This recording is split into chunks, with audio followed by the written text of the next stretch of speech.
हाँ भाई, चला दे भाई।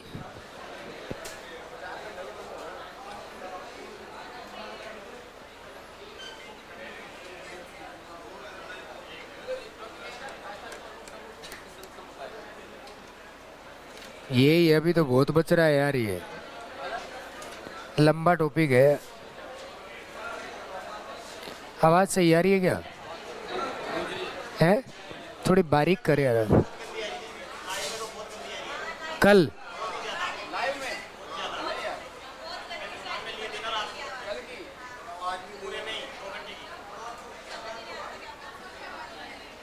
समझ में नहीं आई।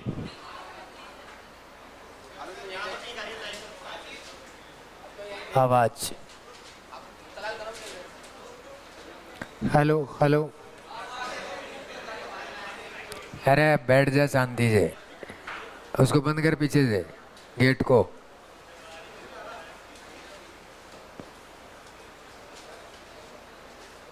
ये बंद नहीं होता, तू जाए तब बंद करके जाना इसको। देखो भाई, चला के देखो, देखो अब भी आ रही है कैसी। नहीं तो फिर इसको ठीक करवाएं। फोन चालू करेगा तभी तो आएगी। तो कोई अंतर्यामी थोड़ी है, तेरे भेजे में जाएगी सीधी। चश्मा नहीं लगा रखी तूने, इसलिए नहीं दिख रहा तेरे को।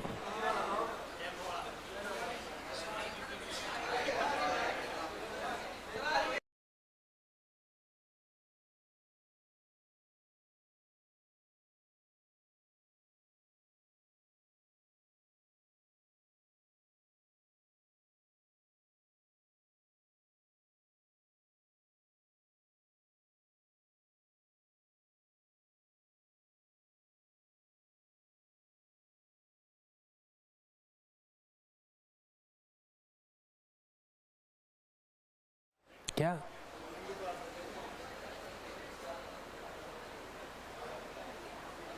भाई बंद करना है इसको। सही आ रही है तो चला दिया बस, अब तू देवता है। क्या करवा दिया कल? नहीं, कहाँ तक?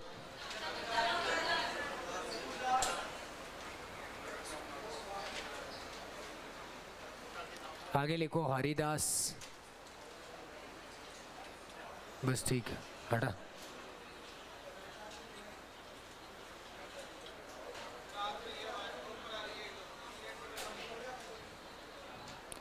हरिदास जी।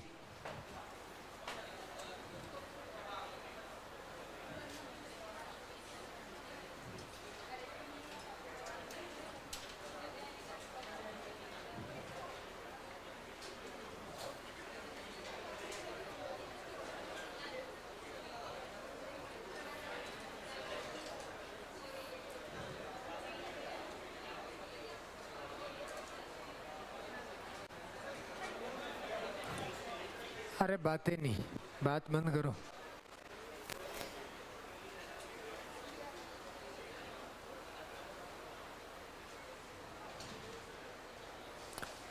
इसमें से सवाल पूछा ही जाता है, अभी पता नहीं क्यों ज़्यादा पूछा जा रहा है। ये पूछा जाता है कि इसका संप्रदाय कौन सा है सबसे ज़्यादा। और संप्रदाय अधिकांश से सबका याद होना चाहिए।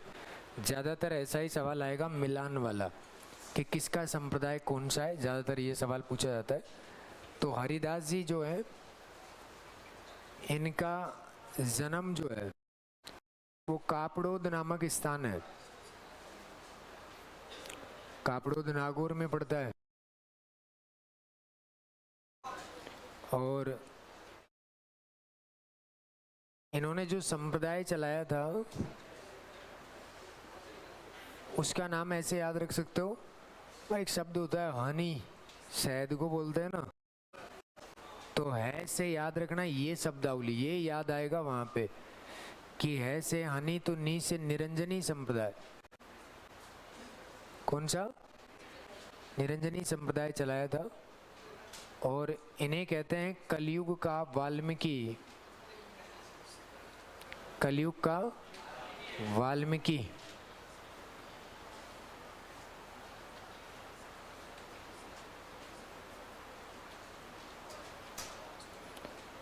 इनके बचपन का नाम हरि सिंह सांखला था, तो वो तो वैसे भी याद रह जाएगा। हरि से हरि सिंह, और सांखला इनका जाति यानी राजपूतों की शाखा होती है, सांखला। और उसके बाद में संप्रदाय की जो प्रमुख पीठ है वो है गाडा डीडवाना में। गाडा डीडवाना अभी तो नया जिला बन गया, नहीं तो नागौर का पार्ट है ये। और इनके ग्रंथ वो इन्हीं के नाम से, एक तो जो सबको याद रहेगा हरि पुरुष री वाणी, और ये पूछा भी नहीं जाएगा, ये पूछा जाता है मंत्र। इसको बंद करके जाना ना रे, मेरे को कर दे। मंत्र राज प्रकाश, ये आप तू जा। तो मंत्र राज प्रकाश देखिएगा भाई, हरिदास जी में जन्म स्थान आपके याद है नहीं है कोई फर्क नहीं पड़ता, अगर सवाल कथन का बनता है तो फर्क पड़ता है। वो ये कहेगा कि हरिदास जी के बारे में कौन सा कथन है सत्य है। जब ऐसा सवाल पूछे तो आपको इसमें याद रखना पड़ेगा कि कापड़ोद नामक जगह है नागौर। मैं आपको एक सीधी सी क्लियर बात बता दूं, ज़्यादातर संत जो होते हैं वो पश्चिमी राजस्थान के ही हैं। जसनाथ जी का जन्म उधर, जाम्बो जी का जन्म उधर, यहाँ पे चतुरदास जी और ईश्वरदास बारट साहब उधर के ही थे। दादू दयाल एक जयपुर के आसपास के हैं। बस ऐसे एक लोकेशन याद रहती है ना तो उसके आसपास का एरिया याद हो जाएगा, इसका मतलब ये होता है। तो यहाँ से आपको जन्म कापड़ोद कौन सा आएगा, नागौर। संप्रदाय कई बार पूछा जाता है, उसका तरीका बता दिया हनी, तो उससे याद रह जाएगा हरिदास, और नी से निरंजनी संप्रदाय, याद रह जाएगी बात। उसके बाद में अगली बात आती है कि इन्हें कलयुग का क्या कहते हैं, वाल्मीकि। बचपन का नाम क्या था, हरि सिंह सांखला। और उसके बाद में इनकी प्रमुख पीठ कहाँ पे है, गाड़ा डीडवाना। गाड़ा डीडवाना कहाँ पे है, नागौर। दोनों चीज़ें नागौर में है ना। उसके बाद में अगली बात हरि पुरुष री वाणी, ये पेपर में नहीं आता, पेपर में आता है मंत्र राज प्रकाश। अब थोड़ी सी बातें सुन लो। कलयुग का वाल्मीकि इसलिए कहा जाता है क्योंकि जैसे वाल्मीकि बचपन में चोर लुटेरे थे वैसे ये भी लुटेरे थे, और इनके जो क्षेत्र है कापड़ोद, इसके आसपास वाला जो एरिया है वहाँ पर जंगल पड़ता था, और ये उसी जंगल में चोरी करते, लूटते लोगों को, जो भी कोई व्यक्ति आता उसको लूटा करते, कपड़े तक निकाल लेते था ये आदमी। और उसके बाद में एक साधु आता है, और जब वो साधु इसके पास से जा रहा होता है तो ये उसको भी लूट लेता है। अब साधु के पास होता ही क्या है, एक धोती बांध रखी होगी, कमंडल होगा, माला होगी, उसको ही लूट लिया इसने। अब जैसे उसको लूटा और लूट के जब चलने लगा अपने घर की तरफ, तो उस साधु ने कहा कि रुक। ये रुक गया। वो बताओ क्या कहना है। बोला तू मुझे लूट के तो लेके जा रहा है, और मैंने तेरे बारे में ये सुना है कि तू जहाँ भी जाता है वहाँ सब ये लूटपाट ही करता रहता है, तेरा यही काम है। पर कभी तूने ऐसा सोचा कि तू लूट को किसको ले जाके देता है। बोला मेरे बीवी और बच्चों को, उनका जीवन यापन होता है इससे। तो बोला कि आज तू यहाँ से जा, और मैं यहीं बैठा हुआ हूँ, और तू जाके तेरी पत्नी जो है उससे ये पूछना कि जो मैं लूटपाट करता हूँ उससे मुझे पाप तो लगता ही है, और इन पापों का प्रायश्चित जब होगा और जब मैं दुख में होऊंगा तो तू मेरा साथ देगी क्या, और अगर पाप लगे तो तू भी उसमें भागी होगी क्या, बराबर की हिस्सेदार, क्योंकि अर्धांगिनी है और मैं तुम्हें लाके खिलाता ही हूँ इसलिए।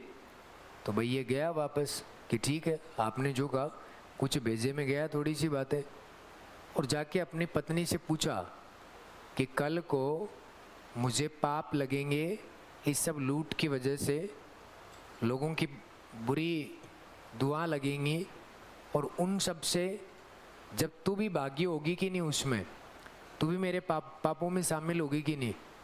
उसने तुरंत ही कह दिया, मैं क्यों हूँ पापों में शामिल, तुम्हारा काम है ये, तुम करते हो, कल को तुम्हें कुछ भी होता है तो तुम उसके भागी होंगे, मैं क्यों होंगी।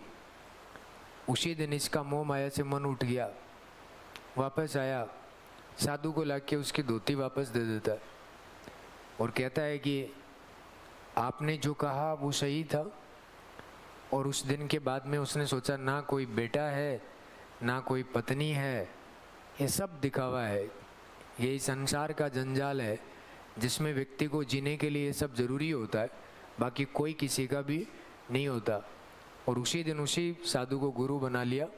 और पास में एक पहाड़ी पड़ती थी जिसको कहते हैं तीखी पहाड़ी, जगह का नाम है तीखी पहाड़ी। और वहाँ पर जाकर इतनी तपस्या की कि आज राजस्थान की किताबों में इनका नाम है। और भगवान की भक्ति की और ज्ञान की प्राप्ति हुई, 2-2 पुस्तक लिख दी लोगों को समझाने के लिए कि आपके लिए भक्ति का कितना बड़ा महत्व है। आपके संसार में जो जो चीज़ें घटित हो रही हैं उन सब को इसने इस किताबों में लिख दिया कि आप ये करोगे तो ये होगा, इस चीज़ के पाप इससे मिलेंगे, वो सब इसमें लिखा हुआ है। इसीलिए इनको कहते हैं कि कलयुग का वाल्मीकि। जैसे वाल्मीकि शुरू में डाकू थे, बाद में एक सिद्ध पुरुष बन गए, एक साधु बन गए, वैसे ये व्यक्ति भी पहले डाकू था और बाद में क्या बन गया, साधु बन गया। इसीलिए इनको कलयुग का क्या कहा जाता है, वाल्मीकि। देखा चापो इधर क्या लिख रहे हैं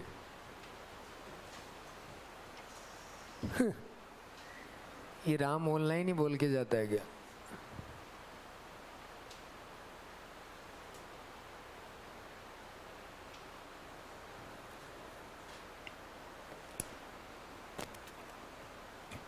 अभी आए हो तुम तो वैसे भी 4 बजे भी आ जाओ, तुम्हारा क्या, बुला लो, तुम ही कहते रहते हो जल्दी बुलाओ जल्दी बुलाओ, हैं।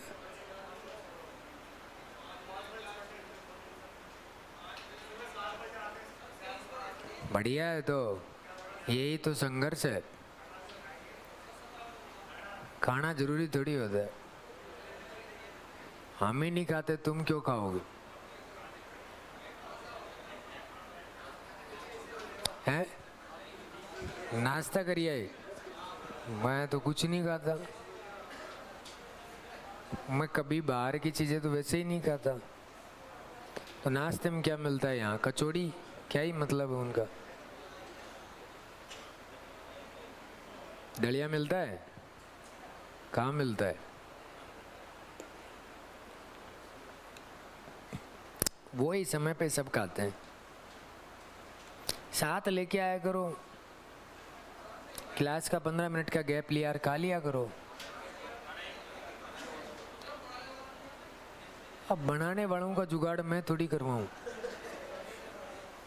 ये तो भैया आपकी समस्या है।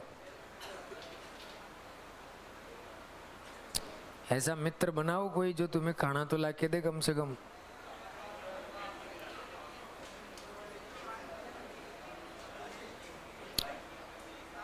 इस मामले में सबसे ज़्यादा ये बांसवाड़ा डूंगरपुर वाले बच्चे ठीक रहते, वो सीधे होते हैं, बना लाते हैं, ला के खिला देते। ऐसा एक व्यक्ति रूम पार्टनर रखो बांसवाड़ा डूंगरपुर का, वो साथ में लड़का बना देगा, ले आएगा।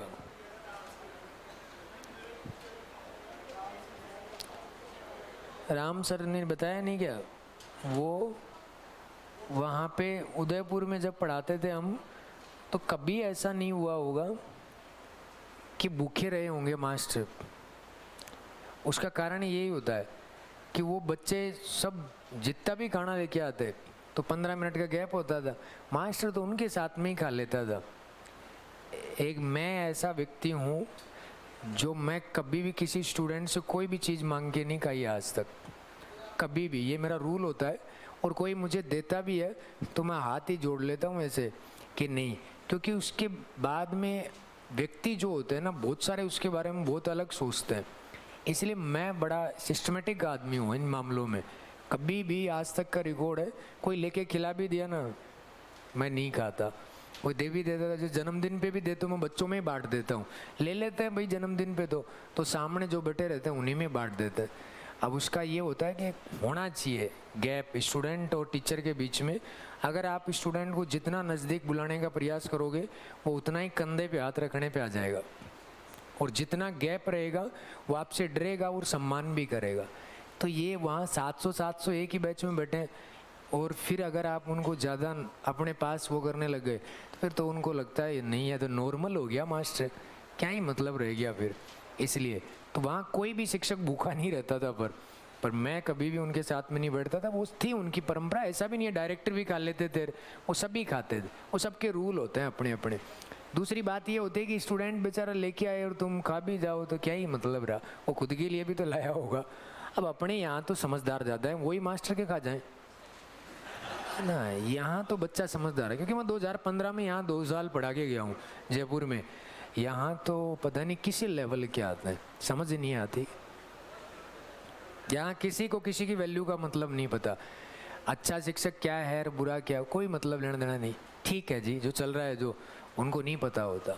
और ये ज़रूरी भी होता है। हम वो व्यक्ति हैं कि गवर्नमेंट स्कूल में पढ़ते थे ना, ऐसा हम चाहते नहीं है कि हमारे साथ ऐसा हो, क्योंकि अपने तो बहुत सारे लोग हैं ऐसे सपोर्टिव। मुझे खूब याद आता है कि मैं गवर्नमेंट स्कूल में जब मैं पढ़ता था तो गुरुजी जो होते वो बीकानेर जैसलमेर साइड के थे, दूर के थे। गवर्नमेंट स्कूल में ही कमरा ले रखा था ऊपर एक, उसमें हम उनको दूध ले जाके देते, पैर दबा के आते ऐसे। मतलब शुरुआत से यही था। या मंदिर का जो पुजारी होता उसके पैर खूब दबाए हुए हैं। और आज भी ऐसा होता है कि मैं किसी शादी वादी में जाता हूँ, मुझे शर्म ही नहीं आती। मैं ज़्यादातर उस काम को करता हूँ कि पत्तल उठाने का काम है। अच्छा होता है कि लोग क्या कहेंगे यार, यही तो सबसे बड़ी। और कहते हैं लिखा हुआ है शास्त्रों में, जो आदमी किसी का जूठा उठा लेता है वो जीवन में सबसे अच्छा व्यक्ति, उसको पाप लग ही नहीं सकते। इसलिए वो करने का। मैं यहाँ पे ऊपर कई बार कोचिंग पे खाना दे रखा है, सब मास्टरों को देते हैं, मैं पैसा देता हूँ ऊपर वाले उस लड़के को कि जितना मैं खाऊंगा उसका पैसा ले। और उसके बाद में बर्तन में मेरे खुद के खुद मांजता हूँ। मैं खाता हूँ तो मैं ही मांजूंगा ना, क्योंकि हमने माँ बाप से सीखा यही है। घर में बड़े हुए तब से माँ बाप के खाना बनाते थे तो हम खुद के बर्तन खुद ही मांजते थे। और उसमें क्या ही हो जाता है इन सब चीज़ों में, है ना। तो हमेशा ऐसा ही होना चाहिए व्यक्ति को, एकदम डाउन टू अर्थ। जैसे व्यक्ति हैं उसके माहौल में वैसे ही डल जाओ, तब तो जीवन सरल लगेगा। और जिस दिन तुम्हारे अंदर अकड़ आ गई, उससे बुरा जीवन कुछ नहीं हो सकता। नहीं तो चाहे तो अपन भी खूब करवा सकते हैं। और ऐसा भी था कि भाई पैसा भी खूब दबा के देते थे उदयपुर वाले। खाना बनवाने के लिए किसी को बुला लेते, वहाँ तो आते भी हैं 5-5, 6-6 हज़ार रुपये में कोई भी लड़का आके बना के जाता है। नहीं, अपना खुद बना लेते थे, क्या फ़र्क पड़ता है। अगली 10 मिनट में 10 रोटियाँ मैं बना दूँ आराम से, इतनी स्पीड आती है। और बनाते ही थे शाम को, खाते घर का खुद का बना के खाना सबसे अच्छा होता है। जयपुर में आप खाना खाओगे 5 से 7 महीने यहाँ बाहर का खाना खा गए और आप रह गए तो आपको पक्का कहीं ना कहीं अल्सर होगा, ये लिख के ले जाओ। इतना बकवास खाना मिलता है। इसलिए सबसे पहला स्टूडेंट का धर्म है कि सुखी काया, अगर काया सुखी होगी तो निरोगी होगी तो उसके बाद में ही पढ़ा जाता है। इसलिए खुद से बनाया करो और ये आदतें डालो। गवर्नमेंट लग जाओगे तो तुम्हें कोई 9 लाख रुपए नहीं देगा, ये 30,000 40,000 के बनोगे और उसमें भी तुम बाहर ही खाओगे तो 10,000 रुपये बचेंगे। फिर क्या ही कर लिया तुमने, गवर्नमेंट लग के क्या उखाड़ लिया। इसलिए इनकी आदतें बनाओ, बनाना सीखो। ऐसा कुछ नहीं होता, खुद के लिए तो बना रहे हो, दूसरे के लिए थोड़ी बनाना है। इसलिए लिखो, इसमें लिख दिया, अगला लिखो। संत धन्ना, संत धन्ना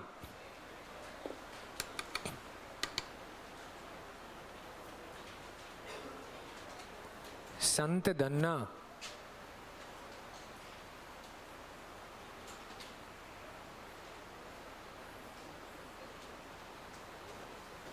लिख लिया। अब देखो ये सिंपल सी बातें, धन्ना और पीपा दोनों को साथ पढ़ेंगे अपन, और उसके बाद मावजी को, फिर 2 बचेंगे, लालदास और चरणदास। तो संतों में तो ये रहेंगे, फिर मीराबाई वो अलग से। तो ये सिंपल चीज़ें याद होनी चाहिए। लालदास चरणदास दोनों अलवर के हैं, जिसके दास चरणदास लालदास ये दोनों कहाँ के हैं, अलवर के। जसनाथ जी, जाम्बो जी, मोटे मोटे फैक्ट तो याद रखो कि भाई वो नागौर से हैं, एक उनका जन्म बीकानेर में हुआ है। तो ये मोटी मोटी बातें भी याद रहेगी तो आप आराम से कर जाओगे। देखो धन्ना में रटना नहीं है, इसी दय से याद रखो। दय जैसे ध्यान आया तो धुआं, धुआं कला गांव है, टोंक में है। 1415 ईस्वी को जन्म हुआ था। ठीक है, ये 1415 ईस्वी को जन्म हुआ है। इनके बारे में कहा जाता है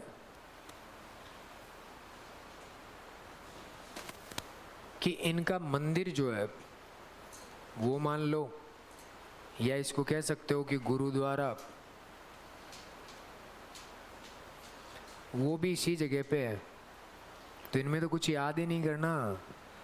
धुआं कला, वही टोंक।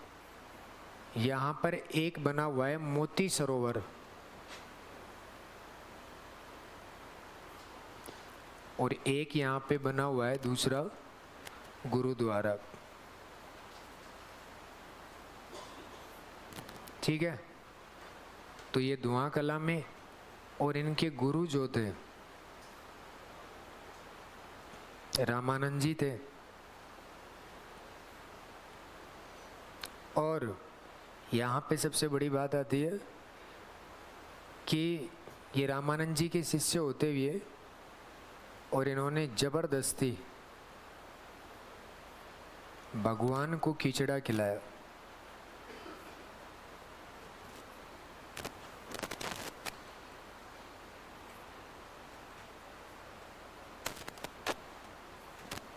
ठीक है, ये 4-5 बातें हैं।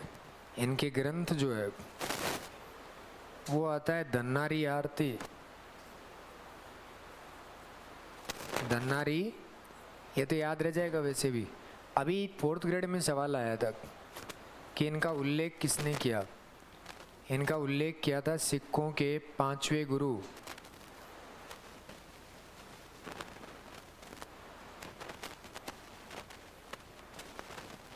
गुरु अर्जुन देव ने।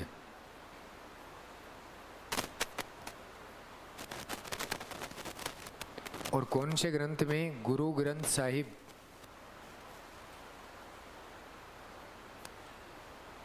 इनकी भक्ति का उल्लेख किया है, पेपर में आता है ये, तो रटना नहीं है। संत धन्ना का जन्म कहाँ हुआ? धुआं, बोलो। धुआं कला कहाँ है? तो मंदिर गुरुद्वारा भी कहाँ है? धुआं कला, जहाँ पे क्या बना हुआ है? मोती सरोवर और गुरुद्वारा। गुरु का नाम क्या है? रामन। जबरदस्ती भगवान को क्या खिला दिया? खिचड़ा खिलाया। ग्रंथ कौन सा आएगा? धन्नारी आरती। और उल्लेख सिखों के 5वें गुरु अर्जुन देव। अब बोलो, जन्म कहाँ हुआ? धुआं कला, जो कहाँ है? टोंक में। मंदिर भी कहाँ है? वहीं है, टोंक में। इन्होंने ग्रंथ कौन सा लिखा? धन्नारी आरती। खुद की इनकी आरती है, ऐसे याद रख सकते हो। और इनका उल्लेख किसने किया है? अर्जुन देव। किसने? अर्जुन देव ने। याद रखना, भगवान को जबरदस्ती क्या खिला दिया? इनके बारे में कहानी ये है कि धन्ना जाट है, खेती करने वाला व्यक्ति था। इनके पिताजी की जब मृत्यु होती है, क्योंकि कई किताबों में रामस्वरूप करके इनके पिताजी का नाम दे रखा है, जब उनकी मृत्यु जब होती है तो इनका भाई जो होता है वो इनको अलग कर देता है। तो धन्ना को तो ऐसी जमीन दी गई जो बिल्कुल बंजर पड़ी है, जिसमें कुछ नहीं हो सकता, बाटे ही बाटे हैं। और भाई खुद ने अच्छी जमीन ले ली। इन्होंने उस बाटे वाली जमीन को भी स्वीकार किया कि ठीक है, स्वीकार कर लेते हैं। और वैसे भी पहले जाट बहुत सीधे थे, पहले थे, अब नहीं है। पहले बहुत सीधे थे। आपने ओबीसी में सबसे ज़्यादा इस कोटे का फायदा, मतलब ओबीसी में ज़्यादा नौकरी कौन लगते थे? यादव। जाट नहीं लगते थे। जाटों के पास जमीन पड़ी थी दुनिया भर की, खेती पे ज़्यादा ध्यान देते थे। आज चले जाओ तुम शेखावाटी प्रदेश में, अब तो फिर भी ठीक है, बदलाव हो गया।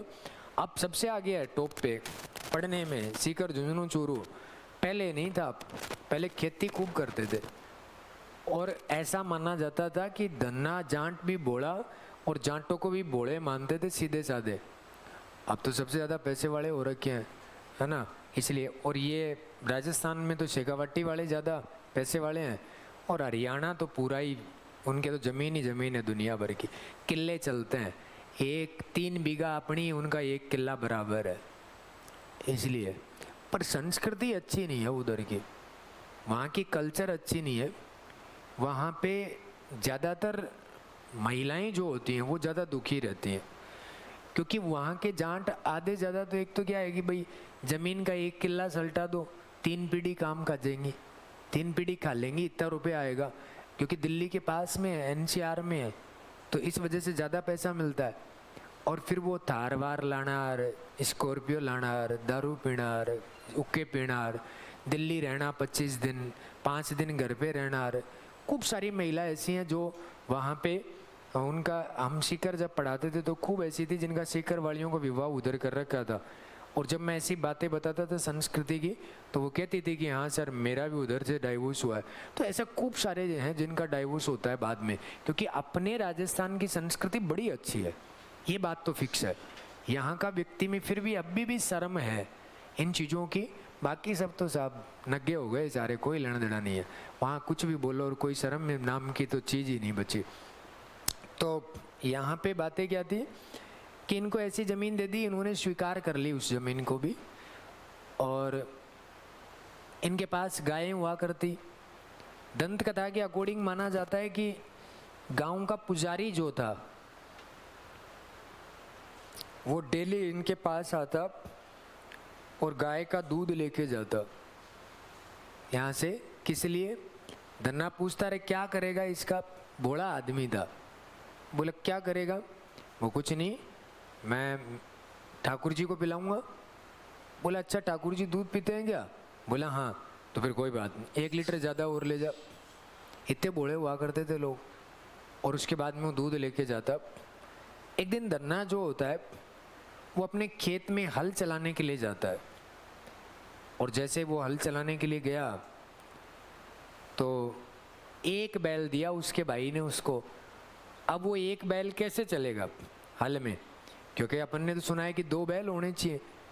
अब वो नहीं चला तो धन्ना क्या करता है कि उसको छोड़ के वापस आ जाता है, बांध आता है खेत में कि पढ़ने दो रहे, अब कौन चलाएगा इसको, चले ही नहीं। तो वापस आया तो रास्ते में वही ठाकुर जी का मंदिर पड़ता था।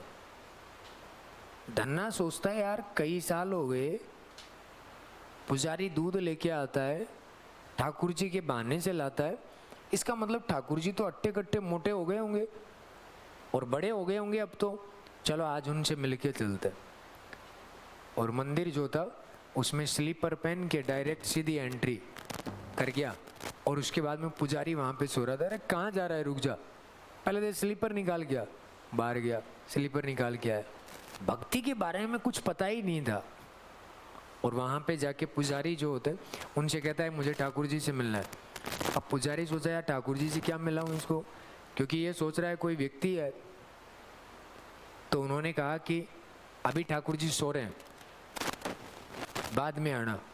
वो बाहर बैठ गया, मैं मिल के जाऊँगा कुछ भी हो जाए। अब भाई थोड़ी देर बाद में जब पट खुले तो पुजारी को लगा यार ये तो लफड़ा हो जाएगा, इसको मैं एक बाटा जो है पत्थर, उसको चंदन लगा के और इसको कह देता हूँ कि ये ठाकुर जी है। वो जैसे बाद में आया तो बोला ये है वही ठाकुर जी। बोले ये दूध पीता है बाटा? बोला हाँ ये खाता भी है, दूध भी पीता है, सारे काम करता है।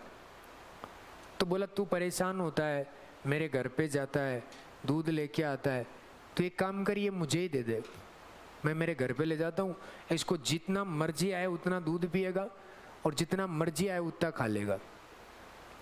उसने कहा ठीक है ले जा, क्योंकि पुजारी को तो पता था ये तो बाटा ही है, रियल प्रतिमा तो मेरे पास है ही। अब वो बाटा लेके चला गया, पर पुजारी ने उसको सिखाया कि पहले नहाना, फिर उसके बाद में इसको नहलाना, फिर उसके बाद में जो तू खाए वो इसको खिलाना, तब जाके ये तेरा होगा। उसने कहा ठीक है। अगले दिन धन्ना या तो नहाता ही नहीं था, नहाता है सुबह उठ के और उसके बाद में उस बाटे को नहलाता है और फिर सुबह बढ़िया खिचड़ा बनाता है, उसमें घी गा डालता है और उसके बाद में बड़ा सा बना के कि पुजारी को तू बड़ा परेशान करता था, ले खा, कितना खाना है तेरे को, सामने ले जाके रख दिया और बैठ गया साइड में। अब बाटा कहाँ से खिचड़ा खाए? उसको लगा यार ये तेरी वजह से शर्म कर रहा होगा। धन्ना बाहर चला गया। बाहर जाके थोड़ी देर बाद वापस आया, खिचड़ा वहीं रखा हुआ है। उसने कहा यार उसके तो तू सब खाता था, मैंने कौन सा जहर खिला दिया जो खा ही नहीं रहा। अब धन्ना उसी जगह पे बैठ जाता है उस बाटे के सामने और उससे कहता है उस बाटे से कि तू नहीं खाए तो मैं भी नहीं खाऊं, तू भूखा मरेगा तो मैं भी मर जाऊंगा। अब भगवान सोचे ये मरेगा फालतू में, इसलिए भगवान कृष्ण सामने आते हैं और उसके साथ बैठ के खिचड़ा खाते हैं। खाने के बाद में कृष्ण ने कहा कि भाई ठीक है, बहुत बहुत धन्यवाद आपको, अब मैं चलूं। उसने कहा कहाँ जा रहा है? बोला क्यों? बोला मेरे साथ चल, और मेरे पास एक बैल है और दूसरा बैल अब तू बनेगा, और तूने खिचड़ा खाया है, हल जोतूंगा मैं। कृष्ण सोचा फंस गया रे, खिचड़ा बड़ा भारी पड़ गया। और उसके बाद में कहते हैं कि कृष्ण उसके साथ जाते हैं, क्योंकि कहते हैं कि भगत के वश में है भगवान, आप जैसा चाहो वैसा करवा सकते हो अगर आपने भक्ति उस तरीके की दी है तो। और वो उनको लेके गए और ले जाने के बाद सारे दिन कृष्ण से बैल बनवा के और हल जुतवाता है। तभी अपने कहते हैं कि कुण जाने या माया श्याम की अजब निराली रे, या त्रिलोकी को नाथ जांट के घर बन गयो हाली रे। कि त्रिलोकी का नाथ जांट के घर क्या बन गया? हाली। सारे दिन खेत में चला है और उसके बाद में जब सायंकाल हुई तो फिर अच्छा खाना बनाया गया, कृष्ण फिर खाता है। उसके बाद में कृष्ण कहता है कि मैं अब तो जाऊं, तो धन्ना कहता है कि नहीं। उसने कहा क्यों? मैं भी थक गया सारे दिन। तो धन्ना कहता है तू भगवान है, भगवान कभी थकता नहीं है। और देख मेरे पास गाय हैं खूब सारी, लुटेरे खूब सारे आते हैं, मेरे को बहुत दिन हो गए सोए हुए, रात भर मैं इनकी रक्षा करता हूँ, आज तू इन गायों की रक्षा करेगा और मैं सोऊंगा। कृष्ण सोचा तगड़ा फंसा और उसके बाद में पूरी रात उसकी गायों की रक्षा करता है और वो सोता है पूरी रात। जब इनकी भक्ति के बारे में लोगों में चर्चा होने लगेगी कि इसके पास तो रियल कृष्ण है और मंदिर की पूजा करने के लिए पुजारी के पास कोई नहीं जा रहा, तो पुजारी ने कहा झूठ मूठ का कृष्ण है, बाटा मैंने तो दिया था। तब कहते हैं कि जब दोनों के बीच में बहस हुई कि भाई रियल वाला कृष्ण किसके पास है, तो धन्ना ने कहा कि आप अपने मूर्ति को लेके आना और मैं मेरे बाटे को लेके आऊँगा और तालाब के पास चलेंगे और ये सारा तमाशा गांव के लोग देखेंगे आज। और जब मैं भी उस मूर्ति को पानी में छोड़ूंगा, मेरी वाली को भी, आप अपनी वाली को छोड़ना। जिसकी डूब गई वो नकली है और जिसकी तैर गई वो असली। उसने कहा ठीक है चलते, क्योंकि पुजारी को तो विश्वास था कि भगवान तो मेरे साथ हमेशा रहते ही हैं और अपनी तो तैरेगी। और जब ये बातें चल रही थी तो यहाँ से रामानंद जी जा रहे थे, रामानंद जी इस एरिया से। उनको लगा यार ऐसा कौन सा भक्ति करने वाला व्यक्ति हो गया, क्योंकि रामानंद जी भक्ति का प्रसार करने वाले थे, और ऐसा कौन है जिसके पास रियल में ही भगवान है। तो रामानंद जी देखें तो धन्ना के बाटे की मूर्ति तैर गई और पुजारी की मूर्ति डूब गई। उस दिन से धन्ना की भक्ति का उल्लेख सब जगह होने लगा कि धन्ना भगवान का रियल भक्त है। और रामानंद जी ने अपना स्टूडेंट बना लिया इनको कि भाई ऐसा भक्त तो अच्छा ही है। तो शुरुआत में धन्ना जो था वो सगुण भक्ति का था, पर रामानंद जी खुद निर्गुण है। वो भगवान को कहते थे कि निर्गुण रूप में, निराकार रूप में पूजा करो, तो बाद में निर्गुण का हो गया क्योंकि रामानंद जी को गुरु बना लिया। इन्होंने कहा है कि जीवन में नाम स्मरण से ही भगवान की प्राप्ति होती है। अगर आप नाम स्मरण करते हो तो पीपा और धन्ना दोनों ने एक ही बात बोली है कि नाम स्मरण से भगवान की प्राप्ति होती है और जीवन में गुरु का पद सबसे बड़ा होता है। अगर रियल में गुरु अच्छा है, आपको सलाह देने वाला अच्छा है, तो जरूरी नहीं होता कि भाई साधु ही गुरु बने। दुनिया में जिससे भी आपने सीखा है वो सब गुरु के रूप में स्वीकार है। तो यहाँ पे ये कहते हैं गुरु का पद सबसे बड़ा होता है और नाम स्मरण से आपके पास भगवान जो है वो खुद से चल के आएंगे। प्रेमानंद जी भी तो यही कह रहे हैं कि नाम स्मरण करो, तो ये भक्ति उनसे ही ट्रांसफर है, सब इन लोगों से ही सीखा है, इसलिए आप याद रखिएगा और ये आप उतार लीजिएगा।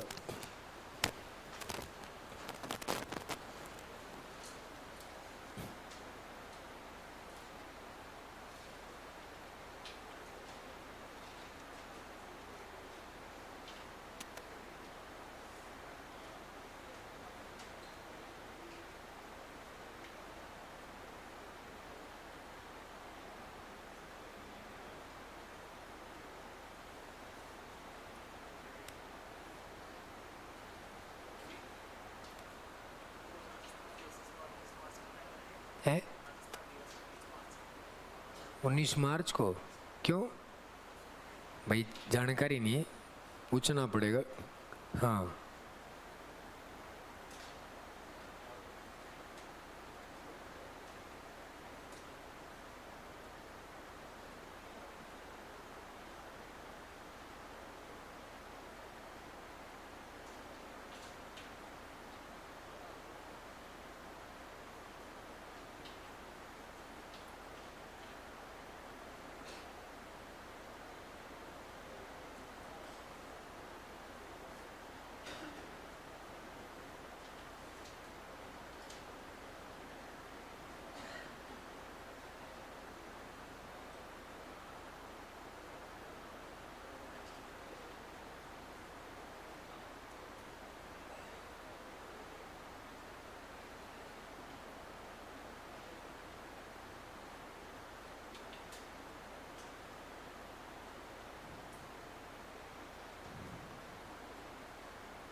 लिख दिया।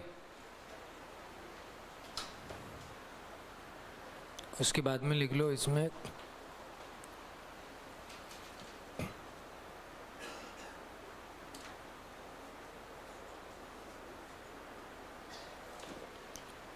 इन्होंने कहा कि गुरु भक्ति से परम पद की प्राप्ति होती है।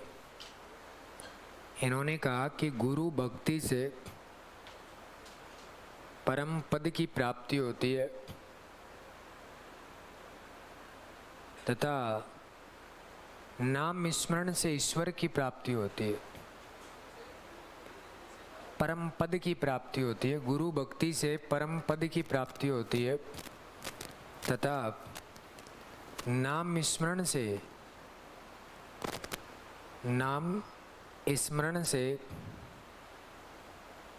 ईश्वर की प्राप्ति होती है।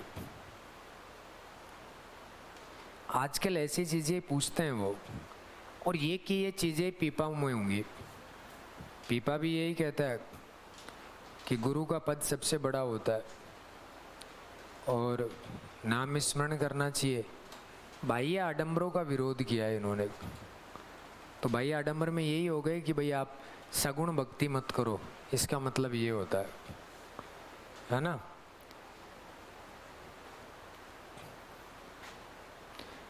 अगर मंदिरों में लोग पैसा चढ़ाना बंद कर दें और मंदिरों में लोग ऐसी कोई भी कार्य करना बंद कर दे जिससे पुजारी की इनकम नहीं हो, तो पुजारी 10 दिन बाद में ये कहने लग जाएगा भगवान है ही नहीं।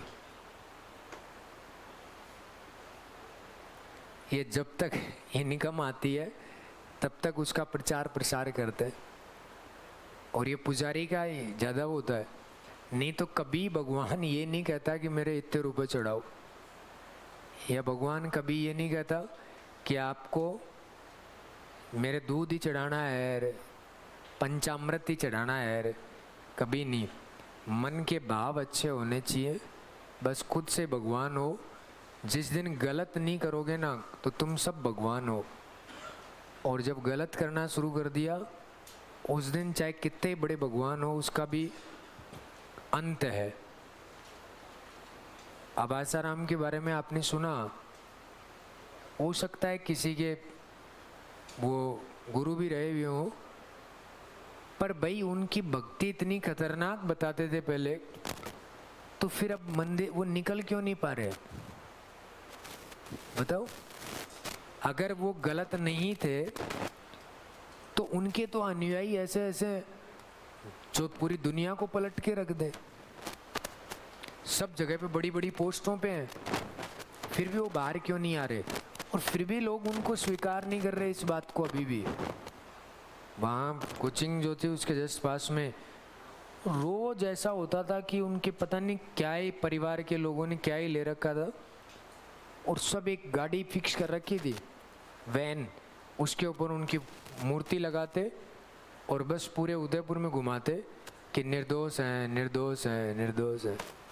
अगर ऐसा होता तो फिर अब तक तो बाहर हो जाते। ऐसा भी इतना भी बुरा नहीं है कोर्ट जो गलत को गलत नहीं माने। ऐसा कैसे होगा? और सही को सही मानते हैं वो, ऐसे कैसे होंगे? पर फिर भी लोग मानते हैं। तो मैं भी आपसे यही कहूँगा कि ज़्यादातर कथावाचक पे बिलीव नहीं करना, कोई भी है, चाहे जितने भी कथावाचक होते हैं, क्योंकि कथावाचक का पता नहीं रहे कब बदल जाए।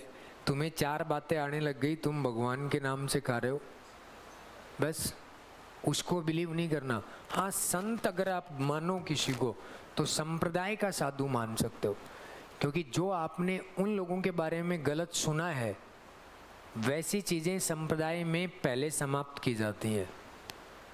लालदासी संप्रदाय है, साधु बनने के लिए अगर आप जाते हो कि मैं साधु बनना चाहता हूँ, तो सबसे पहले तुम्हारा घमंड चूर किया जाएगा, तुम्हारे कपड़े निकाल दिए जाएंगे, नग्न कर दिया जाएगा, काला मुंह किया जाएगा, चप्पलों की माला पहनाई जाएगी, गधे पे उल्टा बिठाया जाएगा और पूरे शहर में आपको घुमाया जाएगा, और लोग बाटे की मारेंगे, थूक देंगे आपके ऊपर, आपका पूरा अभिमान चूर कर दिया जाता है। और जिस बारे में आप सोचते हो कि भाई बाद में हम विवाह ये सब चीज़ें, नहीं, सब समाप्त किया जाता है, तब जाके वो साधु बनता है। कथावाचकों के 3-3 टिंगर घूम रहे हैं, वो जाके सलाह दे रहे हैं लोगों को कि विवाह नहीं करना चाहिए, है ना। इसलिए भक्ति अलग होती है, भक्ति में व्यक्ति को सब कुछ छोड़ना पड़ता है, मोह माया सब छोड़ो। कभी जाना आप पुष्कर, मैं आपको बार बार कहता हूँ पुष्कर जाना कभी, और उसमें जाके आप देखना जीवन जीने की कला क्या होती है। 10 दिन में आपको लगेगा कि हमने संपूर्ण जीवन जी लिया। और मैं ये कहता हूँ कि किसी को भी तुम गलत करने से पहले 10 बार सोचोगे कि इस व्यक्ति को मेरी बात से क्या प्रभाव पड़ रहा है, गलत बोलोगे ही नहीं। मेरे जीवन में इतने साल हो गए, मेरे दोस्त बहुत कम है, दोस्त है ही नहीं, गाँव के तो कोई दोस्त ही नहीं है ना, कभी बनाए, क्योंकि काम धंधों में ही ध्यान रहा। ये मास्टर मुस्टर जरूर थोड़े से हैं, और वो भी सीमित है, 2-5 होंगे, बाकी किसी का फ़ोन आता है तो बात कर लेते, नहीं ऐसा रियल वाले दोस्त नहीं होंगे। पर ये है कि आज तक ना किसी से अगर गरीब थे तो भी पैसा नहीं लिया, और ख़ासकर आसपास में तो कभी नहीं लिया, रिश्तेदारों से, घर के पास वालों से कभी नहीं लिया, क्योंकि वो तो भाई साहब बेइज्जती सबसे ज़्यादा वही करते हैं। दूसरे को जाके बता देंगे, नहीं मेरे पिताजी ने तो 16 लाख का कर्जा ले रखा था 2012 में। 16 लाख उस समय, आज के तो 40 लाख हैं, ये मान के चलो। उस समय में इतनी कीमत होती थी पैसे की, और कैसे आएगा 16 लाख? लाख सुनते ही ऐसे सोचते थे कि कहाँ से आएगा। और फिर आदमी को बदलना पड़ता है। तो अपने आप से चीज़ें करो, गलत मत करो बस, हमेशा ये याद रखो, जिस दिन गलत होना शुरू हो जाए उस दिन आपका पतन है, फिक्स है ये हो सकता है कि मजाक की बातें लग रही होंगी क्योंकि अभी जवान हो, ये सब चीज़ें बाद में समझ में आएंगी। कभी पैर कटा रहेगा, अरे तुम चिल्लाते रहोगे, क्योंकि लास्ट में आज यहीं कर लो और यहीं पे ही मर लो। पहले तो मरने के बाद यातना देते थे यमराज, अब तो यमराज भी नीचे आ गए, वो सारे यहीं पे ही दे देते हैं, सल्टा देंगे यहीं पे ही। और दुख का अनुभव जिस समय में होगा तब लगता है कि यार ये बातें सच हैं। तो हमेशा सोचो किसी से गलत बोलने से पहले, उसमें सब बच्चे फिर तुम भगवान ही हुए मान लो। अगला संत जिनके बारे में लिखना है, ये तो लिख लिया क्या, धन्ना तो लिख लिया ना, हाँ तो अगला पीपा साथ में लिख लो ताकि याद भी रहेगा, सेम सेम सी बातें। संत पीपा,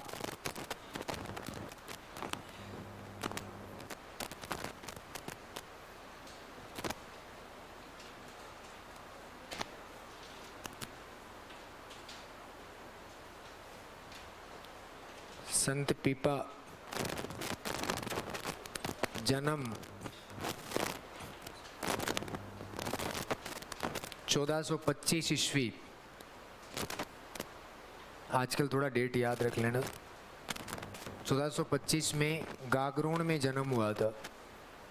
देखो इससे दो चीज़ें होती हैं, गागरोन झालावाड़, और ये आपको पता ही है कि खींची वंश के थे। तो आपने हिस्ट्री कभी पढ़ी होगी या सुनी होगी कि खींची वंश का शासन कहाँ रहा, लिखना नहीं है बेटा, सुनो पहले। खींची वंश का शासन कहाँ रहा, झालावाड़। ज़्यादातर खींची झालावाड़ में थे, ये याद रख लो। कभी सीधा पेपर में ये भी आ जाए कि राजस्थान में खींचियों ने शासन कहाँ पे किया, तो झालावाड़ ही उत्तर करना। तो ये खींची वंश के शासक हुआ करते थे। इनके पिता जो थे उनका नाम था कड़ावा राम। ये बड़े अच्छे से नाम याद रह जाएगा। कड़ावा किसको बोलते हैं अपने गांव में, वो कुछ बनाने की होती है ना, कढ़ाई। तो कढ़ाई के कौन पैदा हुआ, पीपा। कढ़ाइयों के पीपा ही होंगे तो ऐसे याद रख लो। तो कड़ावा राम इनके पिता। माता जो होती हैं उनका नाम है लक्ष्मीवती। क्या नाम है, लक्ष्मीवती। और इनकी पत्नी जो थी उनका नाम था सीता। और इनके गुरु जो थे उनका नाम क्या था, रामानंद। राजस्थान में दो ही शिष्य हैं रामानंद जी के। और उसके बाद में अगली बात आती है कि इनका बचपन का नाम है, क्या नाम था, प्रताप सिंह खींची। ये इनके बचपन का नाम था, ठीक है। उसके बाद में अगली बात आती है कि इनका जो ग्रंथ है जो आजकल पूछा जाता है उसका नाम आएगा चिंतामणि। ये इनका ग्रंथ है। और पीपारी पर्ची, ये संतों के जितने भी ग्रंथ होते हैं उन सबको पर्ची कहते हैं। धन्नारी पर्ची, पीपारी पर्ची, तो ये रामदेव जी री पर्ची, ये सब हो सकता है। बाबारी पर्ची जिसको कहते हैं, ये कोई बड़ी बात नहीं, ये पूछा जा सकता है। उसके बाद में अगली बात आती है कि ये दर्जी समुदाय के क्या कहलाते हैं, आराध्य देव। मैं सब समझा दूंगा ये क्यों, अभी केवल लिख रहा हूँ, फिर आप बोल लेना, फिर मैं समझा दूंगा। आराध्य देव। टोंक का शासक था सूरसेन। सूरसेन ने पीपा के कहने पर अपनी दौलत लोगों में बांट दी।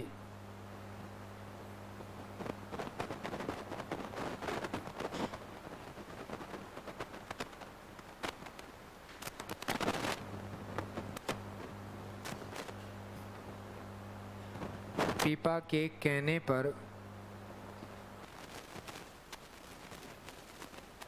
रामानंद जी, ये सवाल आया था 4th ग्रेड में, रामानंद जी गागरोन आए, द्वारिका जा रहे थे, इधर से निकल गए।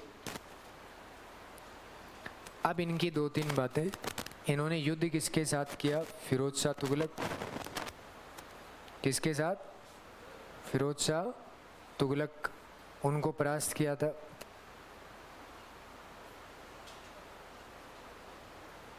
और उसके बाद में इनका एक तो मंदिर, एक छतरी, तो जहाँ पे जन्म हुआ वहीं तो क्या बनी हुई है, छतरी।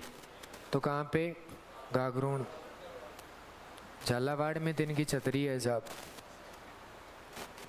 उसके बाद में जहाँ पे इन्होंने तपस्या की, पहाड़ी गुफा में रहते थे, तो गुफा है टोडा राय सिंह टोंक में। टोडा राय सिंह टोंक में इनकी गुफा है। और उसके बाद में आता है इनका मंदिर। मंदिर है इनका समदड़ी गांव में। समदड़ी जो है वो बाड़मेर में है। ठीक है, तो एक बार मुझे बता दो इनका जन्म कब हुआ था, 1425। कब, कहाँ पे, गागरोन झालावाड़। कौन सा वंश, किचिब।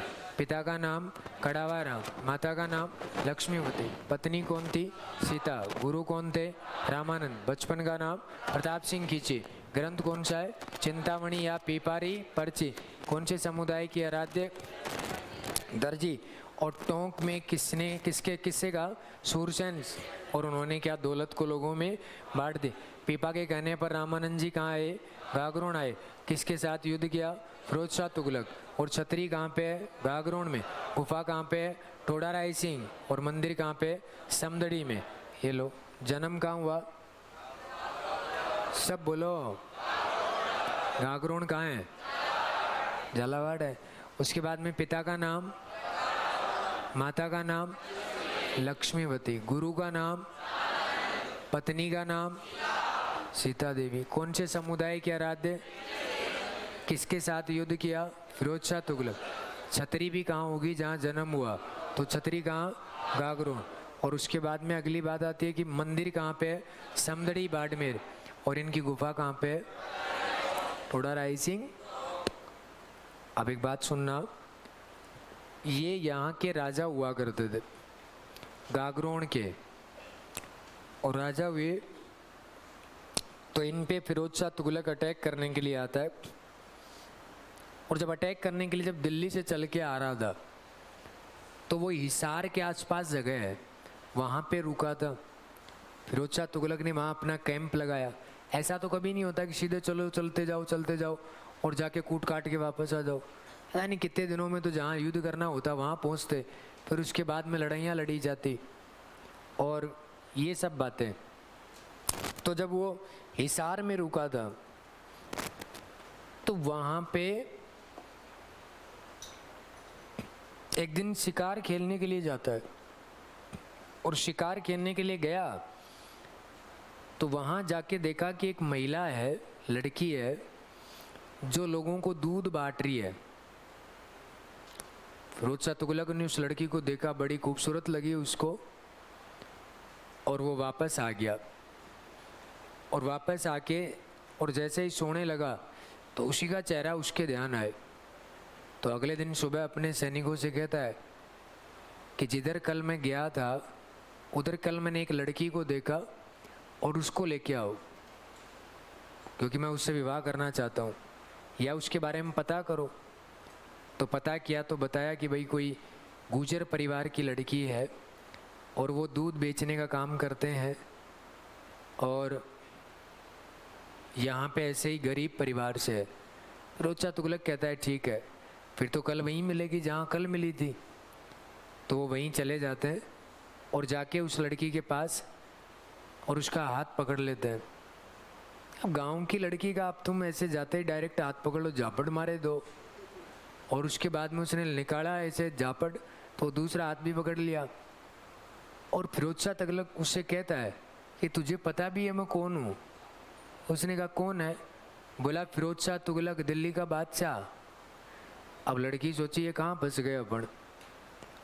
अब उसने कहा कि देख सीधी बात यह है कि मैं तेरे से विवाह करना चाहता हूँ, मर्जी से करे तो ठीक है, नहीं तो उठा के ले जाऊंगा, कोई नहीं रोक सकता मेरे को। अब उसको लगा लड़की को कि भाई विवाह तो करना पड़ेगा, कम से कम एक दो शर्त तो रख ले ताकि पूरी हो जाएंगी। उसने कहा कि मैं आपसे विवाह कर लूँगी, पर आपको मेरे माता पिता के लिए एक महल बनवा के देना पड़ेगा। उसने कहा ठीक है, ये बन जाएगा। और हिसार में वो महल बनवाया गया और उसके बाहर आज भी लिखा हुआ है गुजरी महल। फिरोज शाह तुगलक के टाइम का है वो। और जब ये युद्ध करने के लिए आ रहा, उसी समय की घटना है। अब उससे विवाह कर लिया तो फिरोज शाह तुगलक का तो ध्यान युद्ध में कहाँ है, वो तो भाई अपने पत्नी के साथ में ही ध्यान है। और उसी समय इधर युद्ध करने के लिए आया तो प्रताप सिंह खिची राजपूत शासक था गागरोण का, इसने कूटा उसकी सेना को और फिरोज शाह तुगलक इस युद्ध में हार के वापस जाता है। जब ये युद्ध समाप्त हुआ तो उसके बाद में फिरोज शाह तुगलक को हरा दिया तो बड़े योद्धा कहलाए प्रताप सिंह जी। तो उनकी विवाह किया गया क्योंकि आसपास के सब राजाओं को पता चल गया कि लड़का बड़ा योद्धा है, तो उसके साथ अपनी बेटियों का विवाह का प्रस्ताव रखा और उन्होंने सीता देवी के साथ में विवाह किया। अब सीता देवी भक्ति करने वाली है, भगवान की पूजा करने वाली है, और उसने आके फिरोज इससे प्रताप सिंह खिची से कहा कि क्या आप ये लड़ाइयाँ वड़ाइयाँ करते हो और इन सब चीज़ों से क्या ही हो जाएगा, लास्ट में व्यक्ति को भजन करने पड़ेंगे, इसलिए आप भजन करो हरि के, क्या ही मतलब है। तब नहीं माना क्योंकि प्रताप सिंह जी कहते हैं कि किस बात के भजन, बात सही है आपकी, भगवान के भजन करने चाहिए, पर इस प्रजा की रक्षा कौन करेगा। तब सीता कहती है कि जाने अनजाने में आप इतने लोगों को मार चुके हो जिनका कोई दोष भी नहीं था, उनका पाप आपके सर पे है, और अब अगर आप लास्ट में भी भगवान की भक्ति नहीं करोगे तो फिर आपका पतन है, बड़ा दुखी जीवन होने वाला है। नहीं माना क्योंकि वो कहता है कि एक राजा जो होता है उसके लिए, उसकी प्रजा के लिए, उसके लिए लड़ना भी उसके लिए धर्म है, इसलिए पाप सब नहीं होते, कुछ धर्म भी होता है। एक दिन प्रताप सिंह जो होते हैं वो शिकार खेलने के लिए गए, और शिकार खेलने के लिए जब गए तो वहाँ पर एक हिरण का पीछा करते हैं, और जैसे उन्होंने हिरण का पीछा किया तो वो हिरण बेचारी गर्भवती थी, उनके पेट में बच्चा था। प्रताप सिंह गया और उसने उसको बाण मारा, वो बाण जाके उस हिरण के गले पे लगता है, वो गिर जाती है नीचे, और ये वहाँ जाके उसको देखते हैं तो पास जाके देखने में पता चला कि ये तो गर्भवती थी। मैंने एक हत्या नहीं की है, मैंने 2 हत्याएं कर दी हैं। इस जीव का क्या दोष था जो दुनिया में आया नहीं, उससे पहले ही चला गया। पर प्रताप सिंह सोचते हैं कि अभी मरा नहीं होगा। उसके साथ जो सैनिक था उससे कहा इसका पेट चीरा जाए, इस बच्चे को बाहर निकालो, क्योंकि बस उस बच्चे का 2-4 दिन में जन्म होने ही वाला था। उस बच्चे को बाहर निकाला गया, हिरण के बच्चे को, और प्रताप सिंह के भाव उस दिन चेंज हुए और उसने उस बच्चे को दूध पिलाया, पर वो बच्चा बचा नहीं। माँ के दूध के बिना कैसे जीवित रह सकता है। और उसी दिन इनको समझ में आ गया कि बड़ा दुख हुआ कि यार अपन ने बड़ी गलतियाँ की हैं जीवन में, और इन्होंने राजपाट त्याग के और अपने परिवार के सदस्यों को देके, और उसके बाद में भक्ति करने के लिए पूछता है साधुओं से मुझे क्या करना चाहिए, मैंने इतने सारे पाप किए, उनका प्रायश्चित कैसे करूँगा। तो कहा गया भाई कोई अच्छी जगह पे, तीर्थ स्थलों पे नहा के आओ तो आपके पाप धुल जाएंगे। ये वो भी करता है, पर फिर भी इसके कंधे पे ऐसा लगता था कि नहीं, पाप अभी धुले नहीं है। तो कहा कि रामानंद जी के शिष्य अगर आप बन जाओगे तो पाप धुल जाएंगे। तो ये बोला ठीक है भाई। ये रामानंद जी से मिलने के लिए चला गया, राजपाट त्याग के रामानंद जी के मंदिर के बाहर बैठा रहा। 2 दिन तक कोई नहीं आया, बाहर 2-4 पुजारी आए, उन्होंने इसको देखा, इसने सारी बातें बताई कि मैं उनका शिष्य बनना चाहता हूँ। और उसके बाद में वो अंदर जाके रामानंद जी से कहता है, रामानंद जी ने कहा कि धूर्त राजा है, पापों का घड़ा लेके यहाँ पे धोने के लिए आया, निकाल दो उसको यहाँ से। और उसको निकाल दिया गया, क्योंकि रामानंद जी उसकी परीक्षा लेना चाहते थे कि राजा में अहम की भावना होगी और वो ये सब भक्ति 1 मिनट में छोड़ के चला जाएगा अगर उसको डांट दिया तो, और सामान्य व्यक्ति अगर डांटता है तो पक्का ही चला जाएगा। पर वो नहीं गए, वहाँ पे बैठे रहे। रामानंद जी खुद एक दिन बाहर निकले मंदिर से, सुबह जब सूर्य उदय होने से पहले भगवान की पूजा करने के लिए। तो कहते हैं कि ये रामानंद जी की सरयू नदी के आसपास पैर पकड़ लेता है। कहता है कि या तो मुझे अपना चेला बनाओ, नहीं तो आज इस नदी में मैं भी मरूंगा और आपको भी लेके मरूंगा। और उसके बाद में रामानंद जी इसको अपना शिष्य बना लेते हैं, और शिष्य बनाने के बाद उनसे दीक्षित होते हैं। राजपाट त्याग ही दिया था। अब जीवन यापन करने के लिए क्या करे? एक साधु जिसकी पब्लिसिटी नहीं होती तो उसको कोई चढ़ावा भी नहीं चढ़ाता। आज सामान्य आदमी को कोई पैसे दे देता है कि बाबा जी बन जाए उसको, जिसकी पब्लिसिटी नहीं हो। तो ये जरूरी भी होता है कि साधु ऐसा होना चाहिए जो खुद कमा के खाए। तो ये दर्जी का काम करते और भगवान की भक्ति करते, उधर वो सारे दिन खेतों में काम करता और भगवान की भक्ति भी करता धन्ना। क्योंकि दूसरों से मांग के खाना ये साधु के गुण नहीं होते, खुद कमा के खाए, ऐसा था। तो दर्जी का काम किया, इसलिए दर्जी समुदाय के लोग क्या मानते, इनको अपना आराध्य देव मानते कि भाई उनकी भक्ति से जो अच्छा संत होगा, जो दर्जी होगा, जो यहाँ पे क्या नाम है, टोंक के आसपास वाले एरिया में चले जाओ, गागरण वाले एरिया में, झालावाड़ वाले एरिया में, उनकी दुकान में जाके देखना, वहाँ पे आपको पीपा की मूर्ति मिल जाएगी, फोटो मिल जाएगी। क्योंकि आज भी उनको पता है कि हमारी जो रोजी चल रही है ना, वो इसी से चल रही है।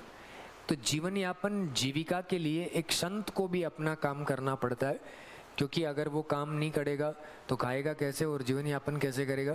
ऐसा तो है नहीं कि भक्ति का मतलब कि भगवान ही तुम्हें भोग लगा देगा, ऐसा नहीं होता। तो इसीलिए सभी काम तो करते ही है।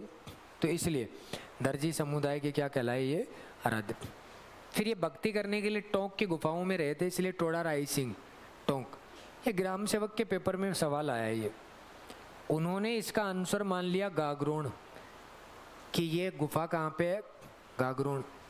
और उस आंसर की वजह से पता नहीं 120 से कितने बच्चे पास हो गए नए। अब क्या किया भाई, भर्ती हो गई 120 नए।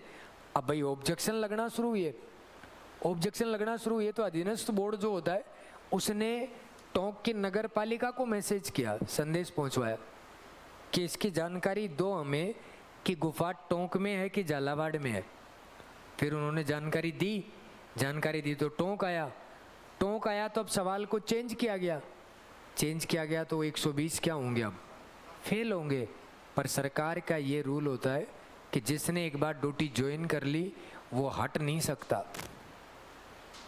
अब वो तो लगा रहेगा, पर जो पास हो रहे हैं उनके लिए फिर उन्होंने उसी भर्ती में रिजर्व करके पोस्ट और फिर दोबारा से नौकरी दी। तो ये भी होता है अपने, है ना। पर ये अच्छा है कि बाहर नहीं किया गया, नहीं तो कई जगह तो ऐसा है कि 4 साल बाद मास्टर हटा दिए जाते हैं।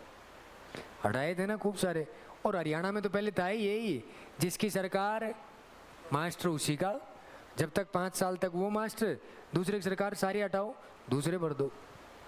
जैसे तो बाप की सरकार चल रही हो, तो ऐसे ही चलता था।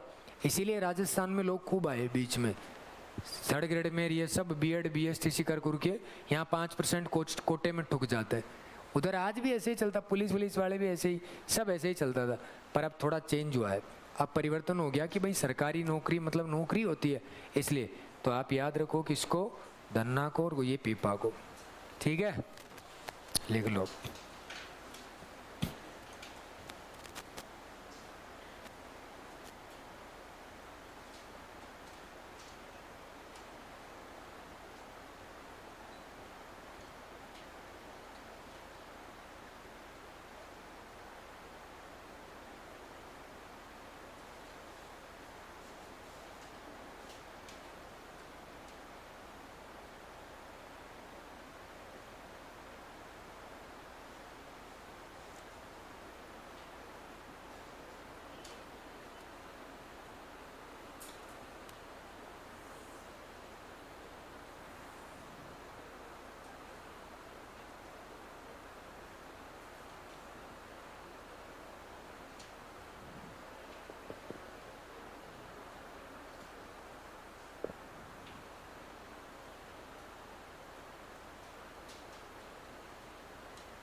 लिख दिया?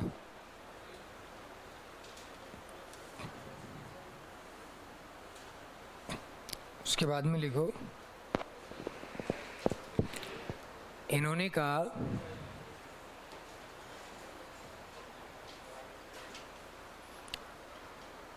ईश्वर प्राप्ति में गुरु का पद सबसे बड़ा होता है। ईश्वर प्राप्ति में गुरु का पद सबसे बड़ा होता है।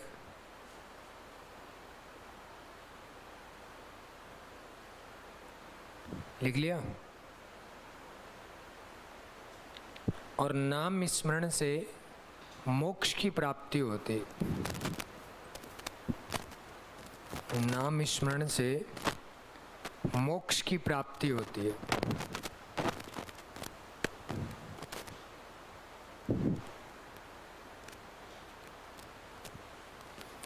तो दोनों की एक ही बात है।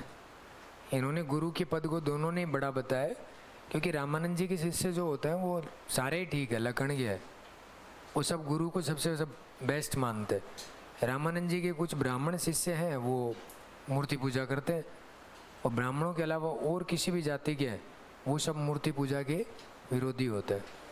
याद रह जाएगी बात? तो उसके बाद में ये बातें याद रख लेनी है। ज़्यादातर इनमें ये ग्रंथ वरंथ पूछा जा सकता है, ये गुफार ये आती है, तो आपको पता होना चाहिए। कुछ कुछ पेपर में आजकल ही आ रही है। अच्छा, जब ये राजा थे तो खुद ने राजा का राजपाट त्याग दिया, तो टोंक वाले सूरसेन को जब ये यहाँ पे आए थे गुफा में भक्ति करने के लिए, तो सूरसेन इनसे मिलने के लिए गया था। मिलने के लिए गया तो इन्होंने उनसे कहा कि मैं भी राजा था और मैंने भी फिरोज शाह तुगलक को परास्त किया है, पर कुछ नहीं है, लास्ट में भजन करेगा तो ठीक रहेगा, और ये तेरे पास जितनी दौलत है ना इन सबको बांट दे। लोगों की दौलत है, अपनी थोड़ी है, इसको सबको बांट दे।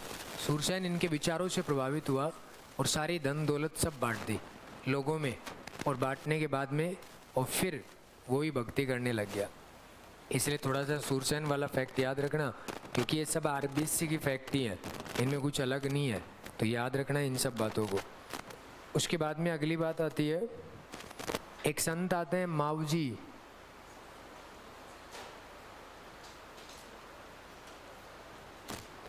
संत मावजी का जन्म 1714 ईस्वी को सांबला गांव पड़ता है, सांबला पड़ता है डूंगरपुर में, यहाँ पे हुआ। उसके बाद में इन्होंने जो संप्रदाय चलाया वो चलाया निष्कलंकी। निष्कलंकी का मतलब ये होता है, सुनो बातें लिखो मत, निष्कलंकी का मतलब होता है पाप रहित, जिसमें कोई भी कलंक नहीं। एकमात्र व्यक्ति ऐसा है जिसने कृष्ण के बारे में ये कहा है कि कृष्ण पाप रहित है। बाकी दुनिया कहती है कृष्ण पे तो बहुत कलंक है, 16,000 रानियां थी रे, ये था, ज्ञान दे देते। ये कहते हैं कि नहीं, भगवान श्री कृष्ण भी निष्कलंक है और मैं उन्हीं को अपना श्रेष्ठ व्यक्ति मानता हूँ। इसीलिए इनके बारे में ये भी कहा जाता है कि ये कल की अवतार हैं, और एक्चुअल में है कल की अवतार। कलयुग के बाद जो अवतार आएगा वो कल की अवतार होगा, और कल की अवतार में कहते हैं कि कल्कि के रूप में अवतार लेके संत मावजी आने वाले वापस से, क्योंकि इन्होंने जो जो इनके चोपड़ा में लिखा वो सारी बातें आज तक सच हुई है। इन्होंने अपने ग्रंथों में लिख रखा है, जो दीपावली के दिन पढ़े जाते हैं, आज भी दीपावली के दिन बाहर निकाले जाते हैं, कि ऐसा युग आएगा कि पानी बिकेगा, बिक रहा है, बिस्लरी की बोतल मिलती है। नहीं तो पहले कौन सोच सकता है कि जिस जगह पे आप रह रहे हो वो 3 ओर से पानी से घिरा हुआ प्रदेश है, और फिर भी पानी बिक रहा है। कोई नहीं सोचता होगा ये बात तो। और ये उस समय में लिख के चले गए 18वीं सदी में कि ऐसा युग आएगा और ये होगा। इन्होंने कहा कि ऐसा युग आएगा कि दूध बिकेगा, बिक रहा है। नहीं तो गाँवों में किसी को ज़रूरत होती 3 किलो 5 किलो ऐसे ही दे देते वैसे ही। और आज भी करौली साइड में एक शादी में हम गए थे, तो वहाँ आज भी कई गाँवों में ऐसा ही है कि जिसके लड़की की शादी होती है तो पूरे गांव के लोग उस दिन दूध फैट वैट पे नहीं देते, सारा इकट्ठा करते हैं और लड़की वाले के घर पे रख के आते हैं कि तेरे को जितना चाहिए उतना रख लेना और बच्चे वो वापस दे देना, और नहीं बच्चे तो कोई प्रॉब्लम नहीं है। तो दूध बेचने की बात तो छोड़ो, ये तो कभी नहीं सोच सकते थे। चाचा के घर पे भैंस बंधी हुई है, ताऊ के नहीं है, तो उसके बच्चों का सबका दूध चाचा के घर से आ रहा है, और कभी ये नहीं सोचता था कि मैंने इनको दूध पिलाया है। आज तुम चाचा से मांग लो दूध आधे किलो, अगले दिन कहेगा ला पैसे दे भाई, तेरे बाप का नौकर थोड़ी लग रहा हूँ, है वो तो चाहिएगा, भैंस भी तो खाती है चारा। तो इसलिए अब तो युग ही अलग आ गया, नहीं तो कहाँ सब लोग। हमें खूब याद आता है कि जब पिताजी को हमारे को अलग कर दिया था, क्योंकि वो 3 चाचा जो हैं उनके एक एक बेटी है, तो वो सोचते थे यार इसके 4 हैं तो इनका कौन शादी में पैसे लगाएगा, और लगाएगा तो कर्जे में चले जाएंगे, इसलिए बोला इसको अलग कर दो, तो हमारे पिताजी को अलग कर दिया। तो वो उनकी एक एक थी, तो ठीक है भाई, वो पैसे वाले थे उस टाइम पे, होंगे आज भी, है ना। पर वो उस जब पैसे वाले थे तो वो तो कहते हैं सब भगवान सबका रक्षक होता है, तो उन्होंने ये दिमाग लगा के अलग जब किया। अब आज देख लो, वो उनके सबके बच्चे जो होते हैं वो तो कोई ट्रैक्टर चलाता होगा, कोई दूध के काम वाम करते होंगे, और ये टाइगर वैसे खड़ा खड़ा ही कमाता है तो वो भगवान सब निश्चित करता है कि कब क्या होता है। अब वो हमसे, हमारे पिताजी से मांगते होंगे कि तेरे छोरे से पैसे दिलवा दे, ये काम करना है। और मेरे पिताजी आज महीने में चाहे उनको 4 ड्रेस पहननी हो 3 पहननी हो, कोई फ़र्क नहीं पड़ता, पहन लेते हैं। वो सोचते हैं कपड़े लाने के लिए, पर मैंने जब तक नोटिस किया है, देखा है कि जिस घर में लड़की ज़्यादा होती हैं उसमें पैसा उतना ही दुगना आता है, ये फिक्स है। और आप और हम सोचते हैं, लड़के की सोच ये होती है कि मैंने किसी को लड़की को खिला दिया यार, ये कर दिया यार, मैं उसकी वजह से कंगाल हो गया। नहीं, आपने जितना दिया है उसका 4 गुना वापस आएगा, अगर आपके भाव अच्छे हैं तो। और खूब ऐसे होते हैं ना, जैसे आपने यहाँ पे लोगों में ईगो ज़्यादा होता है। नवरात्रि के टाइम पे मैं जिस संस्था में था उसमें मैंने कहा भाई जितनी भी लड़कियाँ हैं कुछ भी खाओ, नवरात्रि के टाइम पे उन सबको खिलाते थे। तो डायरेक्टर साहब ने कहा ये गलत बात है, नहीं तो ये फिर सब बच्चे आपके फेवर में रहेंगे। बहुत सारे कारण थे उन पे, भाई मैं तो जानता ही नहीं, किसी को कुछ खाना है, पहली बात तो फास्ट कर रखे होते हैं तो वो वैसे नहीं खाते। और फिर मेरे जन्मदिन पे हमने पार्टी वार्टी देने के लिए सोचा कि बच्चों को सबको खाना खिला देते, उसने मना कर दिया। तो आगे महाशिवरात्रि आई, उस पर मैंने खिला दिया कि लो भाई जिसने फास्ट कर रखा है खाओ, जो आपका मन मर्जी आए जो। तो जितना खिलाते हैं उतना डबल आता है उस महीने में, 5-7 क्लास ज़्यादा लग जाती हैं, अपने आप आ जाता है, कहाँ जाना होता है। इसलिए हमेशा ये भावना होनी चाहिए कि किसी को भी जब खिलाओगे तो वापस से डबल आएगा, ये फिक्स है। अब सब जगह ये मनाहियाँ होती हैं कि आप ये सोचते हो कि नहीं, आप देख लो नहीं, ये कितना बड़ा इंस्टीट्यूट लेके बैठे भंडारा करते रहते हैं और करते रहते हैं, तो और आते रहते हैं, तुम्हारे जैसे ही देख के आते हैं, वो घर से थोड़ी करते हैं। तो वही बात है, हर जगह पे यही होता है कि खाने खिलाने की चीज़ों में जो पीछे हट गया वो कुछ भी नहीं हो सकता। तो ये बात है, यहाँ पे कल की अवतार में यही कहा था कि दूध बिकेगा, डोरी डोरी दीवा जले, लाइट, कि ये डोरी डोरी दीवा जले, लाइट। अपन सोचते थे 2015 में तो गाँवों में लाइट आने लगी थी, कभी नहीं सोचा कि ऐसा भी होगा। उन्होंने कहा था कि बेतार के बात होने लग जाएंगे मोबाइल फ़ोन, वैज्ञानिक भी नहीं सोचे होंगे, वो व्यक्ति पहले ही सोच के लिख गए। उन्होंने कहा था कि तीसरा विश्व युद्ध होगा, हो रहा है। थोड़े दिन पहले भारत पाकिस्तान लड़ रहे थे, यूक्रेन, अब ये ईरान अमेरिका फलाना ढिमका, और ये कोई लेना देना नहीं है, एक दिन सब मर जाएंगे, रखी रह जाएगी नौकरी वोकरी तैयारी, भैया जाके मजे करो, क्या लेना देना, यहाँ रोज आ जाते हो फालतू में तो ये लिखिए, सांबला डूंगरपुर निष्कलंकी अवतार कहलाते हैं। और इनके जो ग्रंथ है वो याद होना चाहिए, कौन सा है, चोपड़ा कौन सी भाषा में है, तो संत माऊ जी कौन से प्रदेश के हैं, वागड़ के, तो कौन सी में होगा, वागड़ी में। और इस चोपड़ा के कितने भाग हैं, 5 भाग हैं, 5 भाग हैं। इस चोपड़ा में जो कागज लगा, उस कागज के लिए लसाड़ा का जो पटेल था, लसाड़ा जगह पड़ती है डूंगरपुर में, इसका पटेल ने दान राशि दी, अहमदाबाद से कागज आया, अहमदाबाद से कागज आया, सब पूछा जाएगा क्योंकि आरबीएससी में लिखा हुआ है। और उसके बाद में धोलागढ़ में ये ग्रंथ लिखा गया, धोलागढ़ में लिखा गया। इसी ग्रंथ से खूब सवाल बन रहे हैं और ये इसमें लगभग 72,96,000 छंद हैं इसमें, जो केवल दीपावली के दिन पढ़ा जाता है। किस दिन पढ़ा जाता है? दीपावली के दिन पढ़ते हैं। मकर संक्रांति पे छोटे चोपड़े पढ़े जाते हैं। एक इनका ग्रंथ भूगल पुराण भी होता है। संप्रदाय कौन सा चलाया? निष्कलंक। प्रमुख पीठ भी कौन सी? सांबला, यहीं पे ही है। सांबला कहाँ पे है? डूंगरपुर में। यहाँ पे मेला कब लगता है? माघ पूर्णिमा को। इस मंदिर में पूजा होती है इनकी।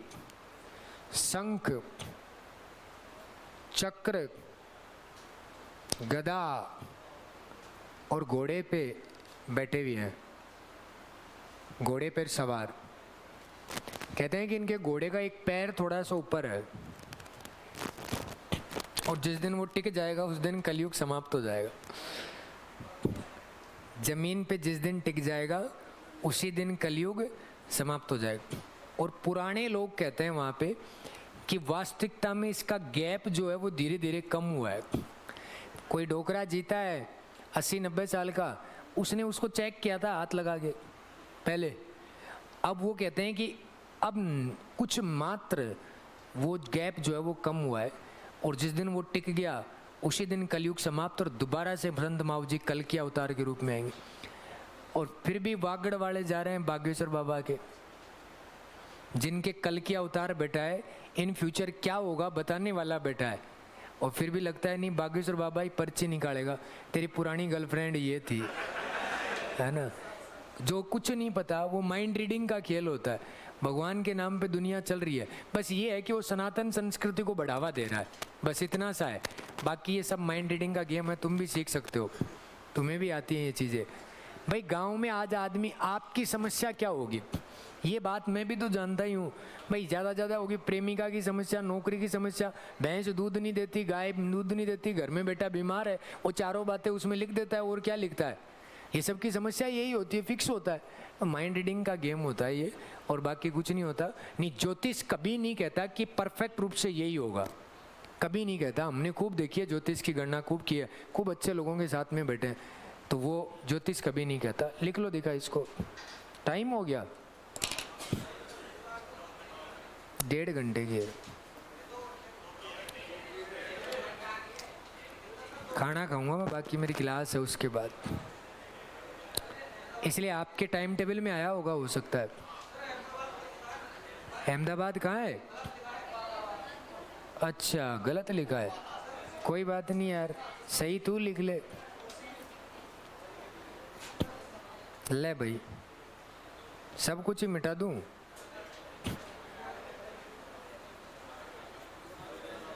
अब तो ठीक है, अभी भी गलत है, अब सही है। ले तू तो ठीक कर ले तू।